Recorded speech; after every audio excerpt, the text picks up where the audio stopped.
gente boa, é uma alegria estar com você de novo nessa sequência que nós estamos fazendo desde janeiro de 2023 no Evangelho de Mateus. E agora nós chegamos em Mateus no capítulo 9, do verso 1 ao verso 8.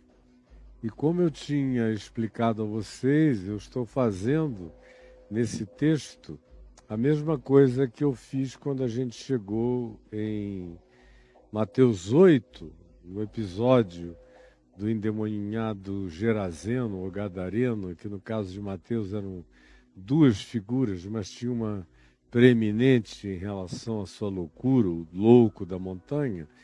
E eu disse que em Marcos 5, que é um texto paralelo, nós teríamos mais detalhamentos e por isso a gente recorreu a Marcos 5, no mesmo episódio, contando a mesma história, só com a riqueza de detalhamentos. Ontem eu fiz a mesma coisa.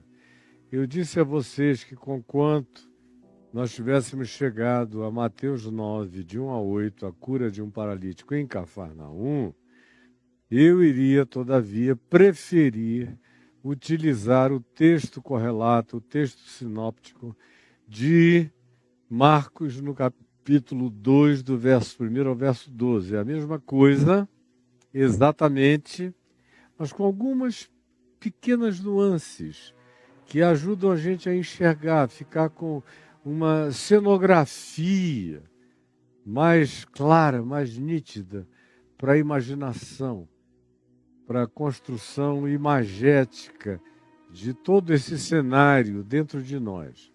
E ontem nós vimos o que aconteceu, como Jesus estava na casa dele, em Cafarnaum. A essa altura, o lugar onde ele morava, em Cafarnaum, já é chamado de a sua casa, para onde afluiu muita gente. Essa é uma reunião que aconteceu em volta e dentro da casa de Jesus, pela narrativa dos três evangelhos, ele está no mesmo lugar, na mesma casa, que aqui em Marcos se diz que era a sua casa.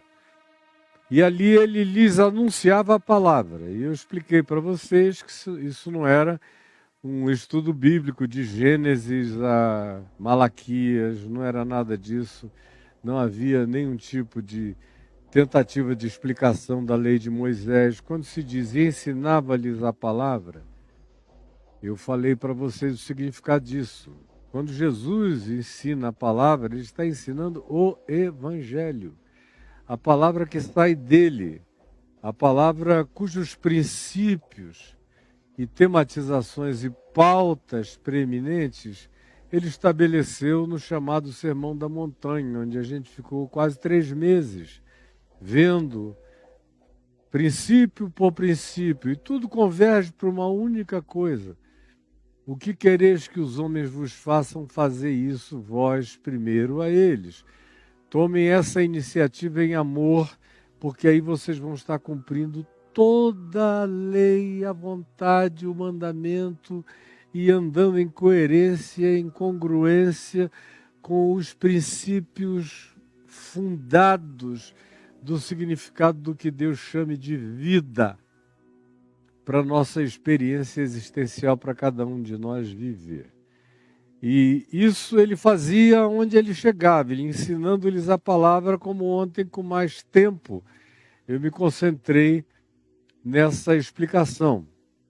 E aí chega esse paralítico, que vem trazido nos três evangelhos, é a mesma cena, são amigos, são alguns que pegaram esse homem, que não aguentavam mais ver a situação do indivíduo, e a gente descreveu a situação horrorosa de uma pessoa ficar plantada para sempre numa cama, como a cama mata.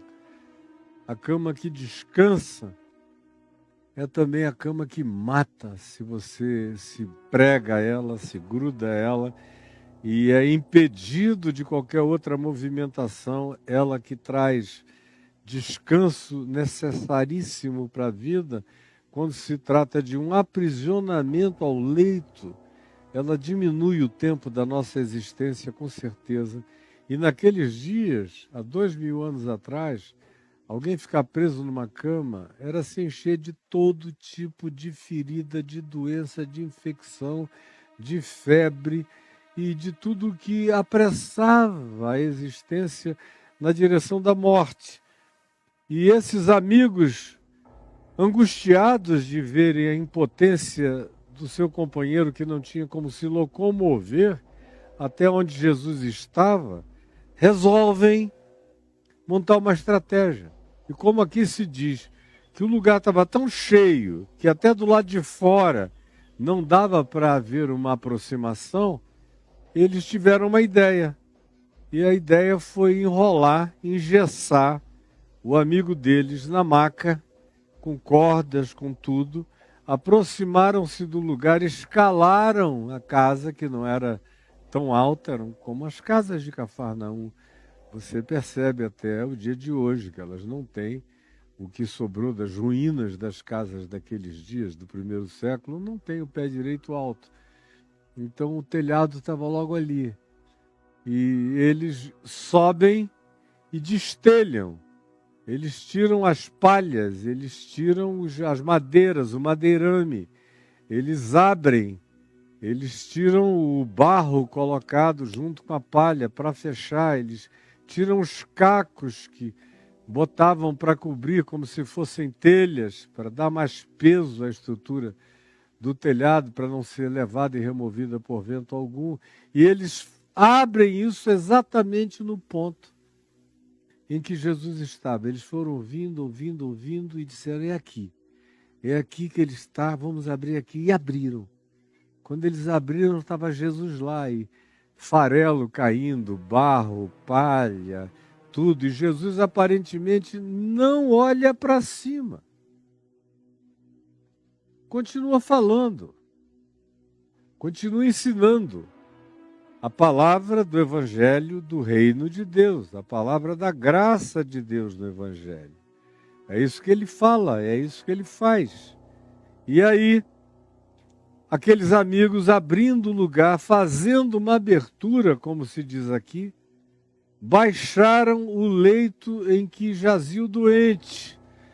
E eu ontem, inclusive, contei até uma historinha singela do meu início de pregação do Evangelho nos primeiros meses, como eu usei tantas vezes esse texto para pedir às pessoas para fazerem uma abertura no ponto em que Jesus estava, para elas, na mente, entenderem e compreenderem melhor o Evangelho. Mas fecha esse parênteses, isso é uma outra história de um tempo da minha infância mais pura na pregação do Evangelho.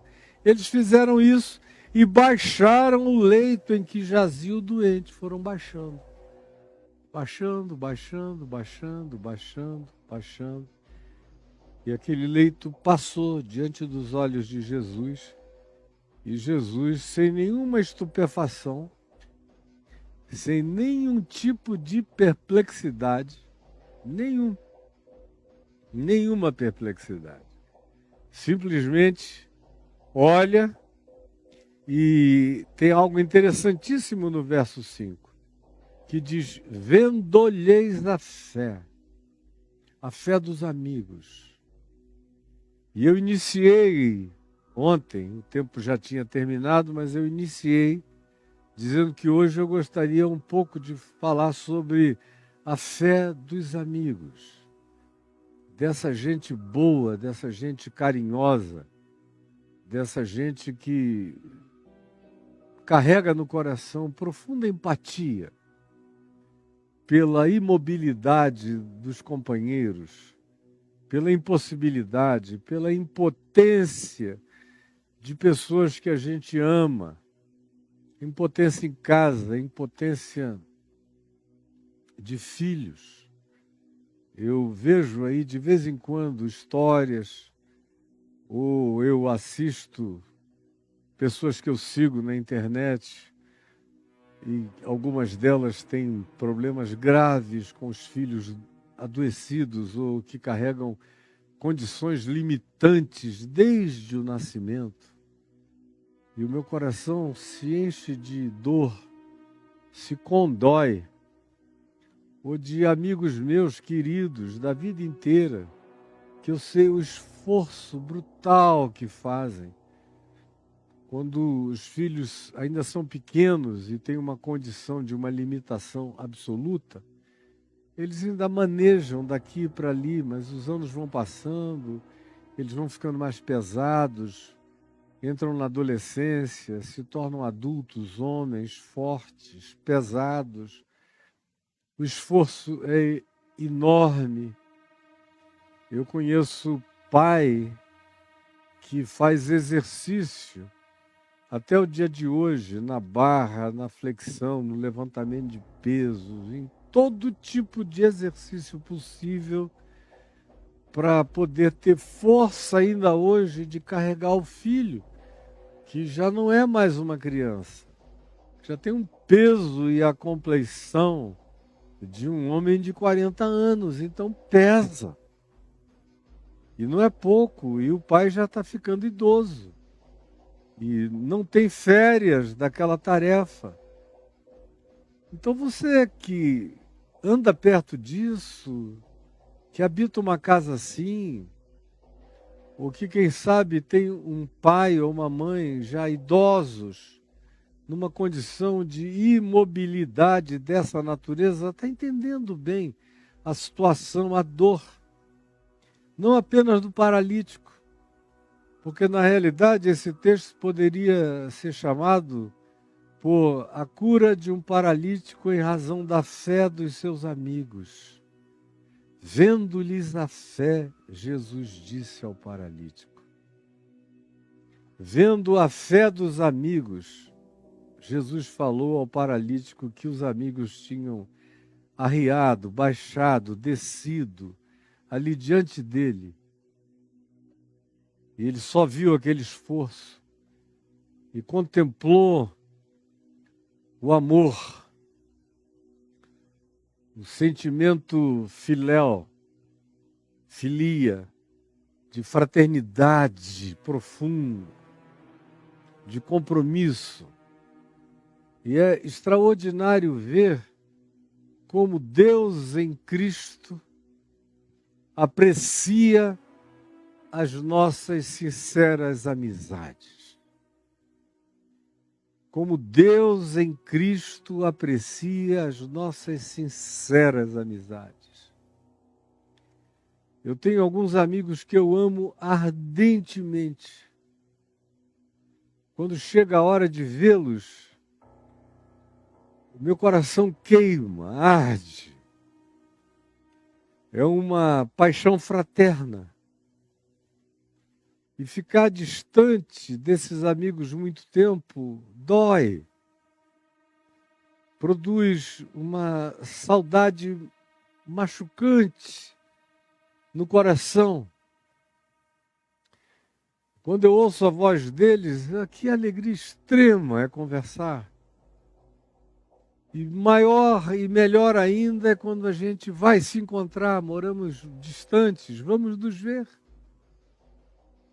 Como eu tive agora a grande alegria de ficar 3 meses em convívio com meu amigo Lácio Pontes e a esposa dele, Bárbara, que vieram e ficaram aqui 300 metros ao lado da minha casa 3 meses. Uma amizade que existe com consistência, carinho e coerência desde os anos 70 e que só melhora, só fica mais gostosa, só fica mais gêmea, espiritualmente falando, e em todos os aspectos da coadunação mental, emocional, espiritual e de percepção da vida. Que bem que faz e como isso agrada a Deus. Essas amizades sinceras são gratas diante de Deus. Vendo-lhes a fé, disse ao paralítico. É quando a amizade que a gente tem por determinadas pessoas em dor, em angústia, em paralisia, em impotência, em incapacidade, sem nenhuma condição de se ajudarem a si próprios, é, todavia, objeto de um olhar convergente, múltiplo, solidário, carinhoso, de simpatia absoluta e de identificação total com a dor,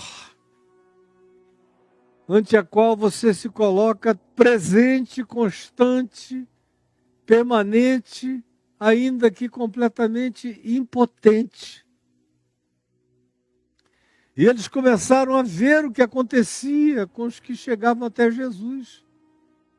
Como eu disse ontem, os que eram curados meramente pela palavra, aqueles para os quais Jesus mandava uma palavra e ficavam curados, ou aqueles que tocavam na orla das suas vestes e eram sarados, aqueles sobre os quais Jesus impunha as mãos e ficavam curados imediatamente.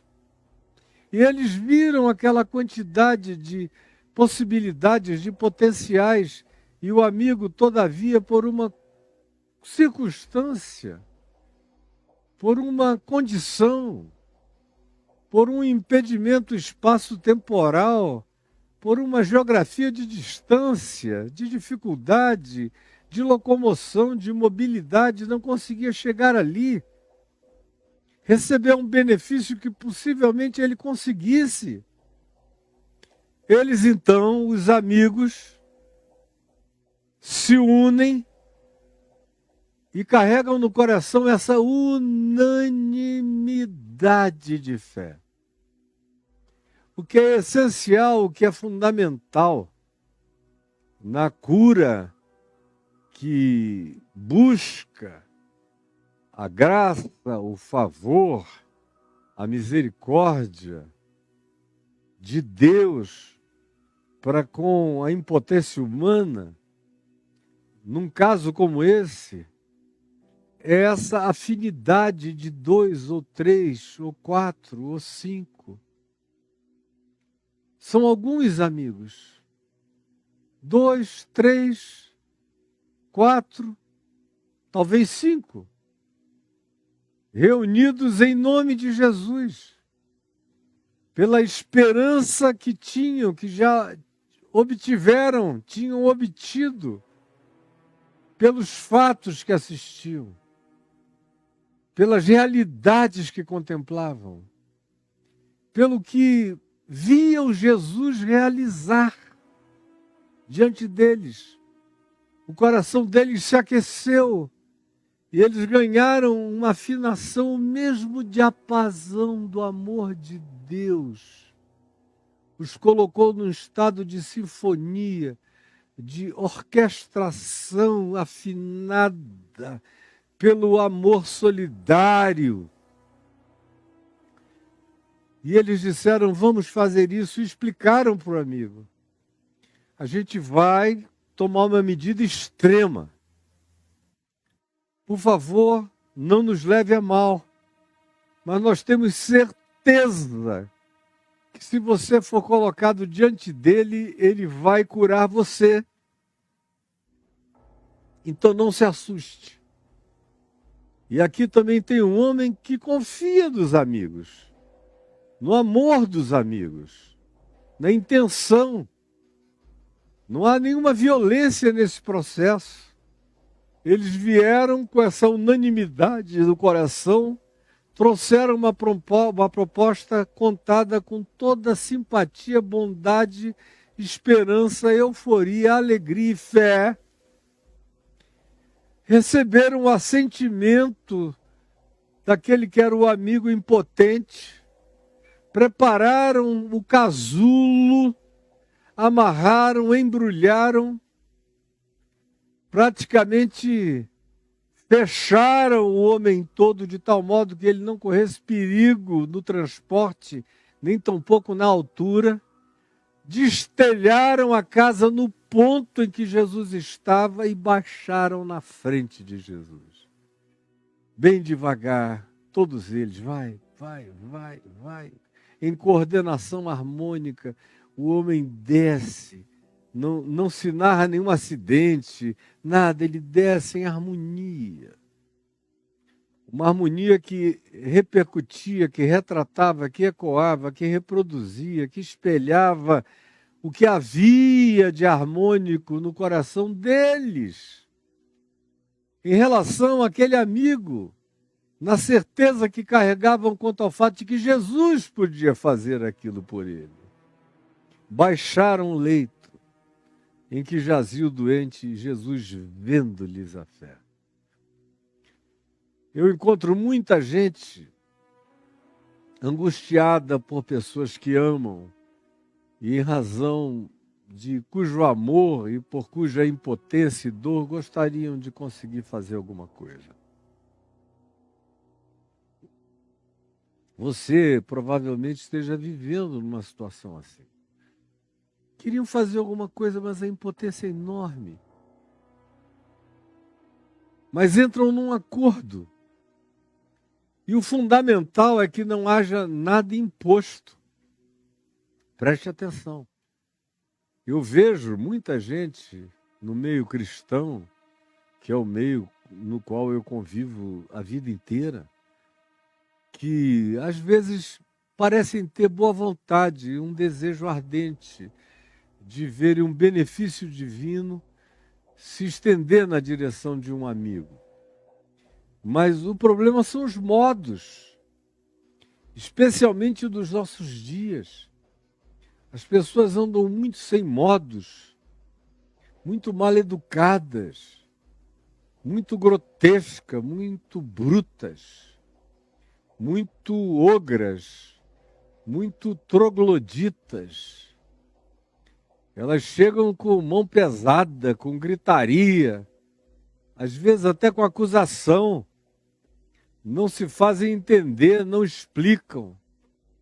Não respeitam o arrazoado do impotente que não tem nada, mas ainda consegue falar, pensar, expressar o coração. De modo que se não houver harmonia absoluta entre os amigos que creram e que precisam estar harmonizados entre eles, sinfonizados, orquestrados, afinados, tem que estar no mesmo espírito, tem que carregar a mesma reverência, tem que se aproximarem com o mesmo carinho, com o mesmo cuidado, com o mesmo zelo, com o mesmo respeito. Tem que expor a alternativa, a possibilidade, com graça. Tem que falar e apresentar essa chance, essa janela de esperança com muita graça e bondade e sedução fraterna no coração, que foi aquilo que com certeza esses homens carregaram em relação ao amigo impotente e paralítico que tinham. E receberam a anuência dele. Uma vez explicada a situação e por que queriam praticar aquela mobilização, depois de terem convencido o indivíduo de que aquele era o único caminho possível e passível, de que através dele o homem fosse posto diante de Jesus, em razão das inúmeras dificuldades e contingências para que se chegasse até onde ele estava. Pelo impedimento múltiplo das multidões, das dificuldades enormes. Encontraram essa única e heterodoxa alternativa que, como eu disse ontem, mais uma vez, em sequência, coloca as coisas nos seus devidos lugares, com os seus devidos valores. O telhado da casa tinha preço. Mas a vida do homem paralítico, a cura dele, não tinha valor algum que pudesse a isso se comparar. Então aquilo que tem valor acima de todo preço, vem primeiro, ganha prioridade. Por isso, o significado e o valor da vida humana transcendem, vêm acima do valor do preço dos telhados, dos destelhamentos, dos prejuízos materiais imediatos, são secundários e precisam ser entendidos assim, sempre por nós. Não importa o que vai acontecer. Pode ser meu único bem. Como houve uma ocasião em que eu tinha agora na vida um único bem. Eu já tinha tido 2 ou 3, mas eu os vendi para atender a necessidades do meu ministério. Sobrou um único bem, que era o lugar de morar. Mas meu filho Lucas estava doente, muito doente, o tratamento era caro. Eu não pensei 2 vezes. Eu peguei o lugar para onde eu iria morar, entrar, estava terminando, uma casa muito criativa, a mais bonita de todas as casas que eu já fiz e a mais barata, toda feita de postes, linda. Está nas revistas de Casa e Jardim até hoje. Linda. E baratinha, feita com a minha criatividade e com a minha coragem de partir para coisas que ninguém faz. E quando veio o preço do tratamento, eu olhei para casa, falei, só se eu vender a casa, onde a gente vai entrar para morar daqui a 2 meses. Eu, Adriana, Juliana e o Lucas, que era quem estava doente. Eu saí na mesma hora e vendi no mesmo dia. E vendi pela primeira oferta.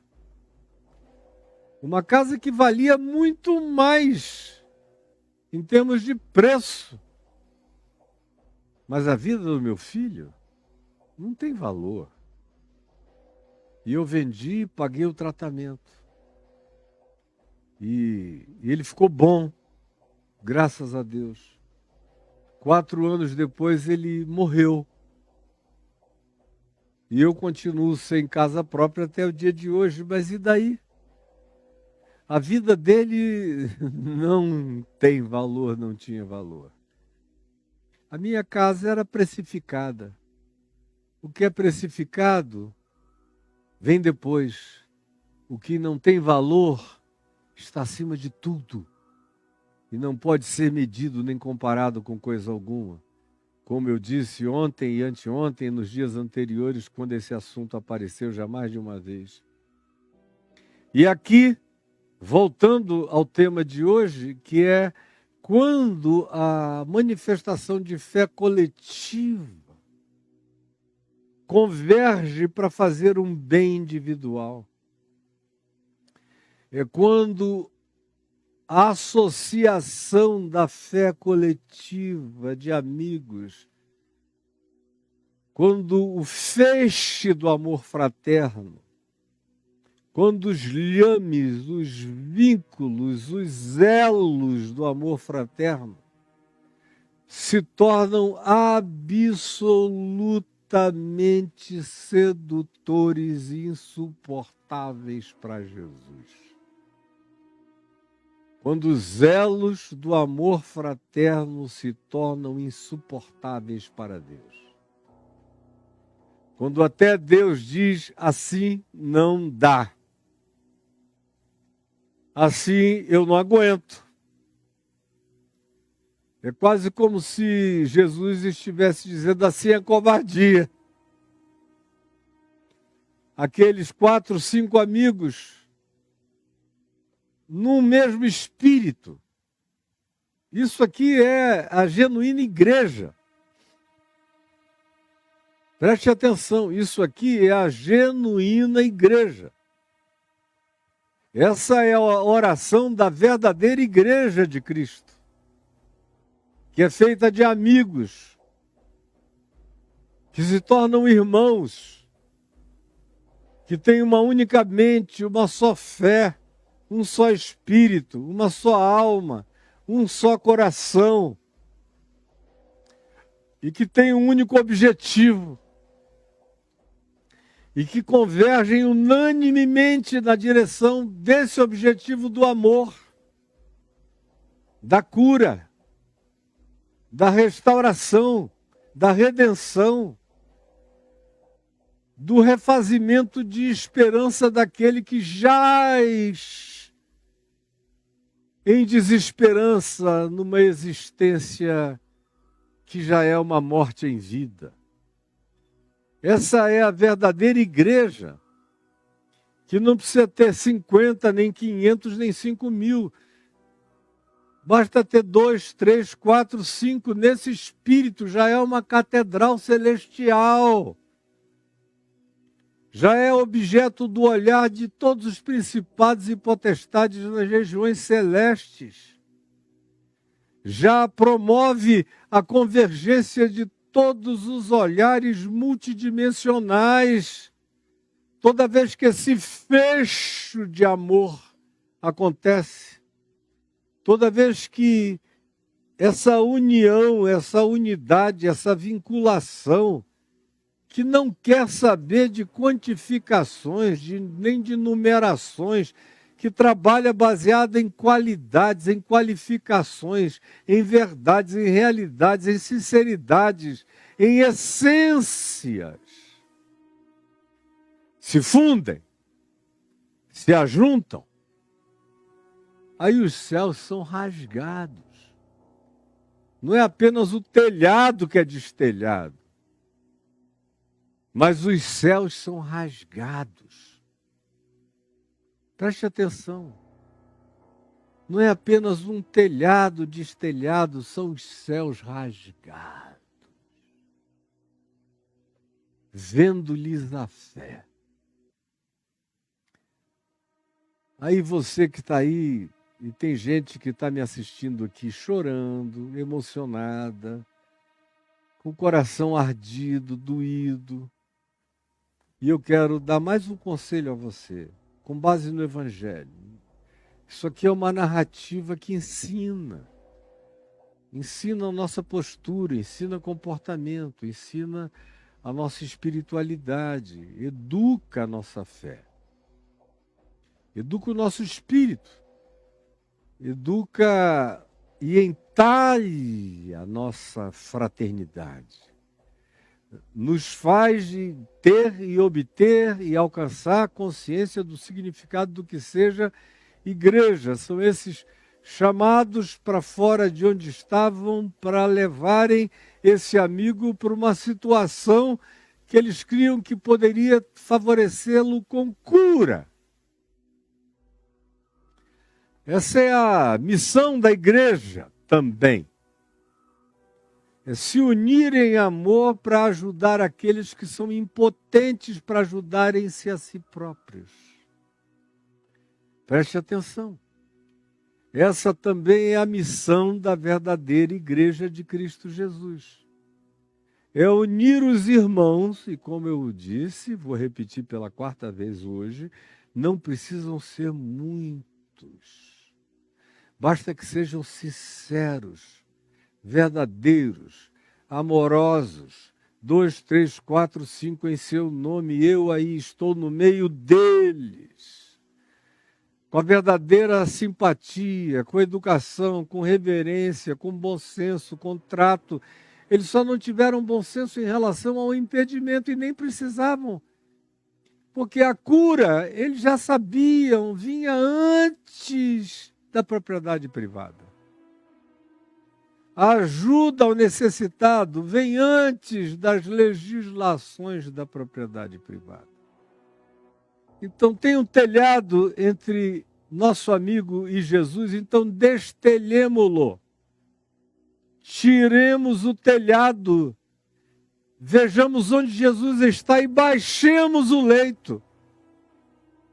Porque o que importa é deixar o nosso amigo ficar cara a cara diante de Jesus. E aí tem muitos me vendo e me ouvindo com essa angústia aqui agora. Tem famílias onde há alguém sofrendo muito, mas que oferece resistência. Esse amigo aqui não ofereceu resistência para ser levado. Eventualmente, ele só precisou de uma boa explicação. Só precisou de um arrazoado lógico.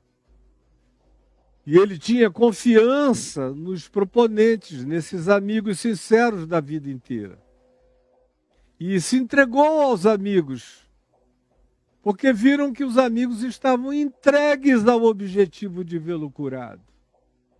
É nessa troca igreja, nesse modo igreja de ser, que milagres podem acontecer quando a fé coletiva beneficia a impotência individual de alguém com menos capacidade, com menos chance, com menos oportunidade.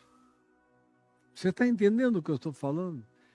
Eu estou comunicando verdades profundamente espirituais, práticas, que podem alterar a existência da gente, a existência daqueles aos quais a gente quer bem, e podem mudar a nossa consciência coletiva do significado de igreja, de irmandade, que só acontece, só existe igreja onde há esse amor, onde há essa comunhão, onde há essa sinceridade, onde há essa centralização de objetivos fraternos, honestos e sinceros, onde vários falam por um e um aceita ser representado por vários. Essa é a verdadeira oração intercessória, a verdadeira oração coletiva, que é feita através de atos, é feita através de práticas. Eles oraram agindo, é uma oração. Enquanto pediam, faziam, preparavam, arrumavam, criam, expectavam e levaram. E o fizeram chegar aonde eles intentaram assim fazer, que é diante dos olhos de Jesus, vendo-lhes a fé. É lindo isso, sempre me foi lindo, desde o primeiro dia em que eu abri esse texto para nele pregar. Para outros, bem novinho na fé, vendo-lhes a fé. A fé dos amigos. Eu já fui chamado a fazer oração por amigos que estavam morrendo, muitas vezes. Alguns deles tinham fé, alguns outros mal tinham. Como um deles, por exemplo, que tinha sido meu amigo de gandaias as mais inomináveis possíveis, e eu me converti. E ele foi baleado pela Polícia Federal com bala dum-dum, aquela que sai zigue-zagueando, e furou o intestino dele todo e deu septicemia. Isso há 50 anos atrás, onde os analgésicos nem de longe carregavam as potências, desculpa, dos antibióticos não analgésicos de hoje. Hoje a gente tem antibióticos poderosíssimos para, quem sabe, debelarem uma infecção generalizada, uma septicemia. Mas naquele tempo não havia. Septicemia era praticamente atestado de morte. Quando chega uma médica, amiga, querida, que eu também tinha levado a Cristo na minha casa, dizendo, olha, o teu amigo fulano está morrendo, ele não passa de hoje, ele quer te ver, ele está morrendo, morrendo, morrendo. E eu peguei o carro com meu pai e nós fomos até lá, entramos e ele estava morrendo. Aí eu olhei para ele e ele falou, que bom que você veio aqui. Aí eu falei, fulano, o nome dele é Zé. Zé, você crê que Jesus pode curar você? Aí ele olhou para mim e para o meu pai e falou, Caião, você sabe que eu mesmo não creio, eu não tenho fé em nada, sendo honesto. Mas eu creio que você crê por mim e por muita gente. Ele viu a minha fé. E ele creu que Jesus também via a minha fé. E creu que Jesus também via a fé do meu pai que estava ali junto comigo. E foi honesto bastante para não inventar uma fé que ele não tinha. Eu mesmo não creio em nada. E estou morrendo. Mas eu mandei te chamar porque eu creio que você crê. Eu creio na fé que você tem, honesta e sinceramente, você e seu pai.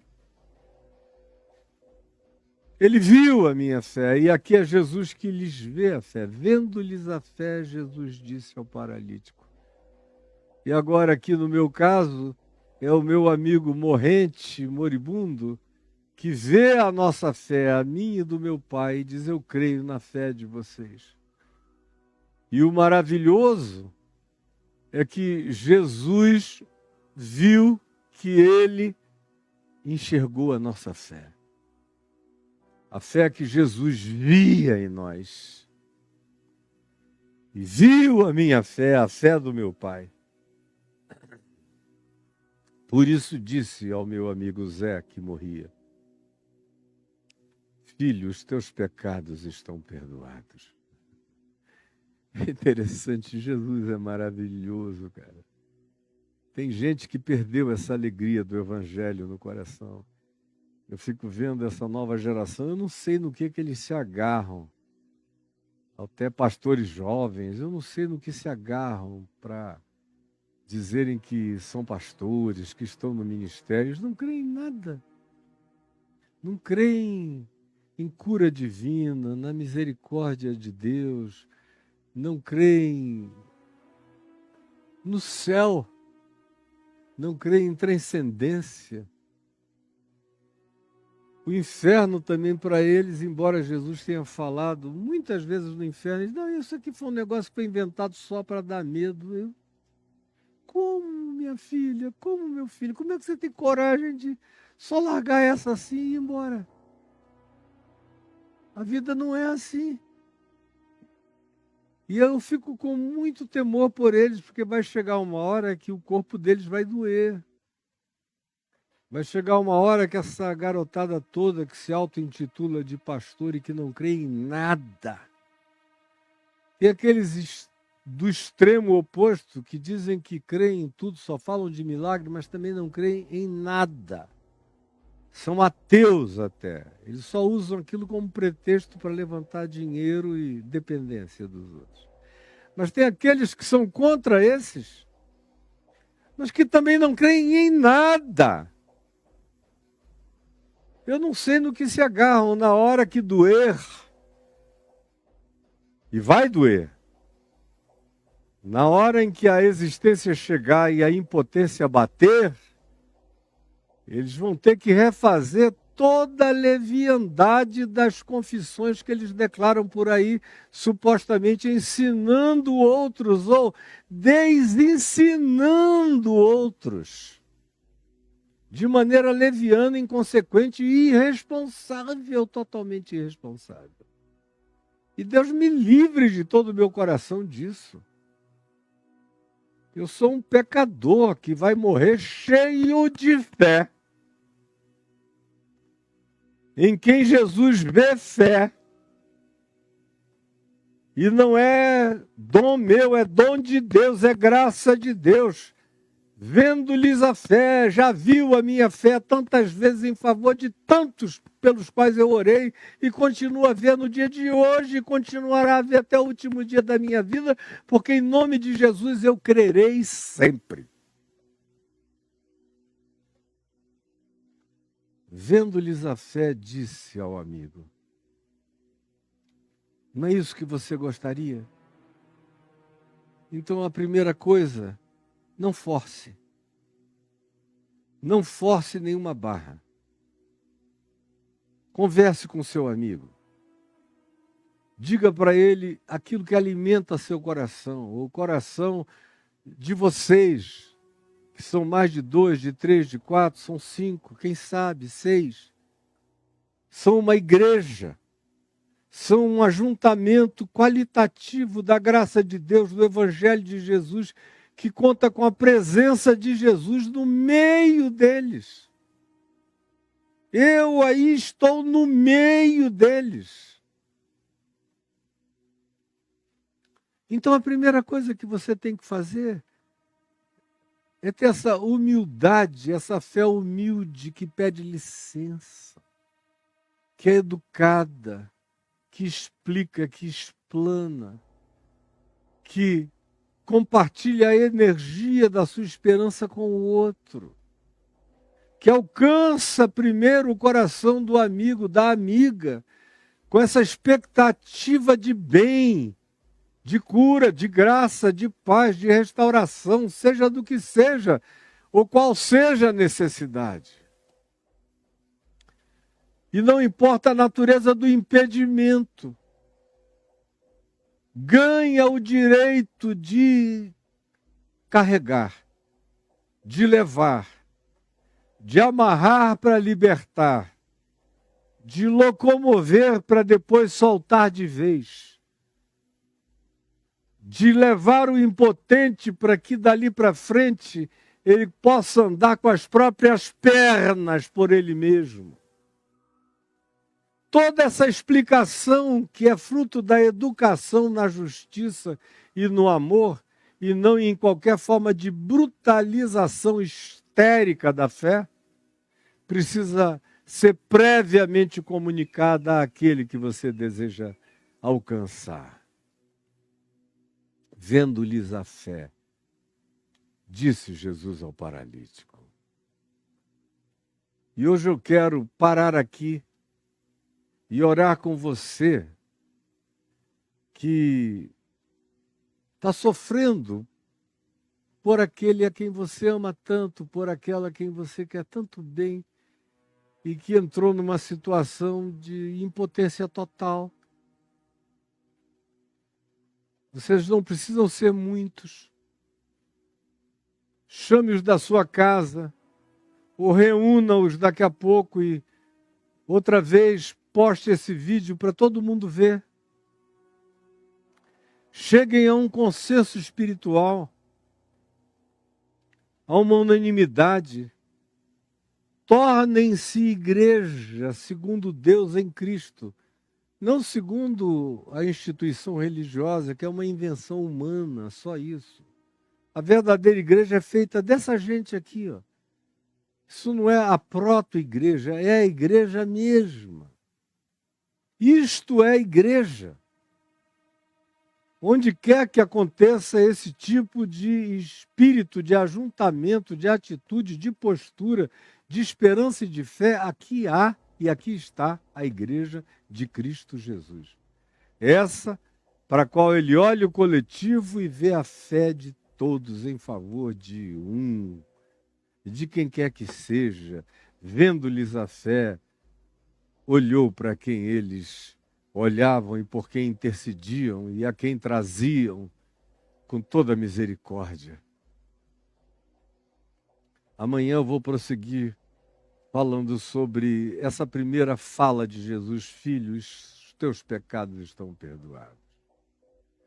E a razão muito provável entre a antecipação do perdão dos pecados antes de falar de cura e a relação profunda que existe entre culpa e paralisia.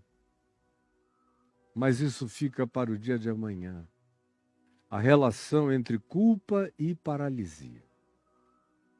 Mas hoje eu vim aqui para dizer a você, aí dentro da tua casa tem uma igreja.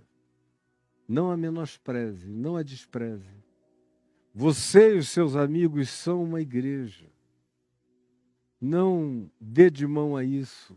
Ao contrário, valorize.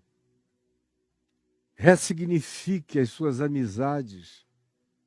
Todas as minhas amizades em Cristo são amizades igreja. Amizades em fé. Amizades em amor. Toda vez que eu encontro esses meus amigos, seja um encontro com um só deles, como o mês passado no Rio, eu encontrei com um deles, meu amigo desde 11, 12 anos de idade, a vida inteira. E nós saímos pelo bairro onde nós fomos criados. Nos emocionamos e choramos em alguns lugares, lembrando de algumas pessoas que já não estão entre nós. Passamos na rua do Ricardo Boechat com lágrimas nos olhos e oração. E eu cheguei em casa, na casa do meu filho, que mora lá, nesse mesmo bairro, com meu coração alimentado por uma experiência igreja de 2 ou 3 reunidos em seu nome, e com a minha alma cheia do Espírito Santo. Porque eu não perco nenhuma chance de ser igreja com aqueles que creem como eu o tempo todo. É um desperdício que a instituição religiosa tenha feito isso na sua cabeça. Que você só acredite que igreja tem que ter um prédio, um templo, com uma arquitetura, com uma cara, com um design interior, com bancos de um tipo, com carinha em pé lá na frente, aos berros, gritando, e gente a beça pulando para um lado para o outro, sem saber do que está acontecendo. E você diz, aquela é a igreja de Deus. Paulo, se passasse na frente, de acordo com 1 aos Coríntios 14, diria, são todos loucos. Porque é o diagnóstico que ele faz em 1 aos Coríntios 14, de ajuntamentos assim, o que dirão que sois, senão que sois todos loucos. É um diagnóstico que a gente não quer ouvir, e tapa os ouvidos para não ouvir, e fica com raiva de quem diz que é assim. Mas eu não estou nem aí. Eu sou igreja com aqueles que amam a Jesus como eu amo, que servem, que querem, e você também. A minha casa aqui é uma igreja. Mesmo quando estou só eu e minha mulher, nós somos uma igreja poderosa. De oração, de amor, de comunhão, de respeito, de reverência, de intenção unânime em favor das pessoas pelas quais a gente ora, pede, clama e crê na restauração e na graça de Deus em favor deles. Sempre foi assim, sempre será assim, e você desperdiça isso. Ai, Caio, eu estou precisando achar uma igreja. Por quê? Você não crê em Jesus? Crê. Sua mulher também? Seus filhos também? Sim. Sua sogra que mora com vocês, idosa, também não crê? Crê. Vocês não têm amigos que estão em situação semelhante? Temos. Então por que você não convida essas pessoas? Porque vocês são a igreja. O que além disso vocês acham que faz uma igreja? Tem que inventar um santo grau, um relicário religioso? Qual é a mentira que, além de todas, tem enganado vocês ainda? Vocês são igreja, vendo-lhes a fé. Igreja é onde Jesus vê um ajuntamento e ele vê fé no ajuntamento. Esse é um ajuntamento igreja, vendo-lhes a fé. E eu peço que você aceite esse dia como um dia revolucionário para a sua existência. Porque esse dia é o dia de uma revolução, se você quiser.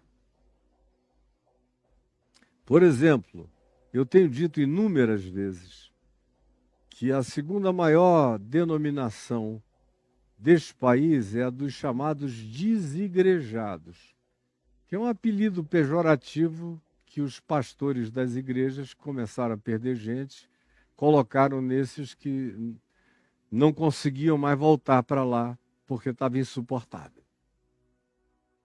Conforme tem um texto e um vídeo meu dizendo está insuportável. Não vou pedir para o Caio achar aí no caiofabio.net esse vídeo, está insuportável, porque pode ser demais para ele que eu não pedi antes. Mas é um vídeo forte, está insuportável. Que eu fiz há anos e anos e anos, quando estava começando a ficar insuportável, e milhares ouviram e se identificaram com ele, milhões. E me escreveram aos milhares e milhares dizendo, de fato está insuportável, cara. Não dá mais.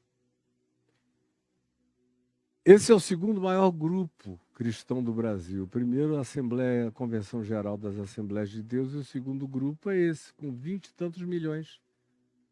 E são os que estão em casa, dizendo, para que igreja que eu vou? Não tem nenhuma. E eu fico chocado de que você não saiba. Você já é uma igreja, Jesus já vê a sua fé. Você não deixou de confessar o nome dele. Ao contrário, você foi muito mais liberto, me assistindo aqui e assistindo aqueles que me reproduzem, que me repetem por aí afora, e são milhares que me reproduzem e me repetem, e amém, graças a Deus, que me reproduzem e me repetem. Eu só espero que me reproduzam e me repitam com fidelidade ao Evangelho e ao que eu estou ensinando. Se fizerem isso, está tudo bem. Porque o que não falta são milhões e milhões a serem alcançados. Mas me choca que você até o dia de hoje não tenha percebido que até o 4º século não houve um único templo para reunir, igreja nenhuma, todo mundo se reunia em casa, como esse paralítico com os amigos. Como Jesus na casa dele, pregando para os que chegaram a ponto de que não havia lugar na porta. Esse é um ajuntamento, pessoal. Igreja significa os que foram chamados para fora. Eles saíram das suas casas, dos seus ambientes, dos seus lugares e convergiram para um ponto de irradiação da palavra. Isso é igreja, minimamente, na sua definição mais básica. E você diz que não tem uma? Você é uma igreja. E a minha oração é que o Espírito Santo esteja te esclarecendo. Você não precisa ser profissional de nada. Pegue aqui essa minha mensagem, toque para as pessoas. Ouçam. O coração de vocês vai arder. Vocês vão se quebrantar. Vocês vão chorar. Vocês vão se enternecer. Vocês vão orar. Vocês vão crer. E não tenham nenhum pudor de orarem uns com os outros e pelos outros, de imporem as mãos uns sobre os outros, de casarem uns aos outros, de batizarem uns aos outros, de perdoarem os pecados uns dos outros, de facilitarem a vida e socorrerem mutuamente uns aos outros. E tanto menor quanto seja o ambiente, o grupo mais qualitativo será o resultado. Mais parecido com o corpo de Cristo, com Jesus, o resultado será. O que é que você está esperando? Que te deem e doem um púlpito? Quem foi que conseguiu atrofiar a cabeça de vocês a esse ponto que vocês não enxergam quem vocês são? Você é a igreja. O ajuntamento seu e dos seus amigos é um ajuntamento que Jesus vê a fé. E igreja é quando Jesus vê a fé deles. Vendo-lhes a fé, considerou-os igreja. Senhor Jesus, eu peço que essa palavra singela, simples, mas que é poderosa, que é revolucionária, que pode alterar o mundo se for crida, se for praticada, se for vivida. É libertária, tira a gente do controle de outros, nos desamarra completamente, nos deixa livres para andarmos curados e para termos a alegria de saber que tu estás presente